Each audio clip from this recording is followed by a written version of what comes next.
অনেক দিন পর বাবার সাথে একটু বেরোলাম। জানেন, আবার সেটা কোথায় যাচ্ছি? ডাক্তারখানা। বাসে উঠে মনে করলাম আপনাদের সঙ্গে একটু শেয়ার করি। যেই ক্যামেরাটা অন করলাম দেখছি ক্যামেরাটা ধোঁয়াশে। অনেক চেষ্টা করলাম ঠিক করা, কিন্তু ঠিক করতে পারলাম না। তবু একটু তার মধ্যে দিয়ে একটু শেয়ার করলাম।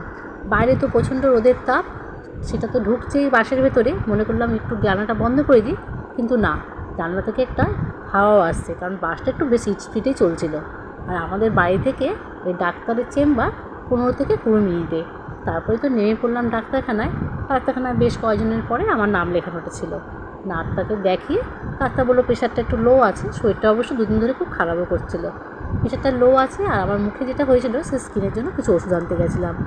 ডাক্তার সেটা দেখে রুমের ভেতরে আমি গিয়ে ডাক্তারের কাছে ওষুধ নিয়ে আমি আবার বাড়ি চলে আসলাম। তারপরে আমি ক্যামেরাটা বেশিক্ষণ চালিয়ে রাখতে পারলাম না।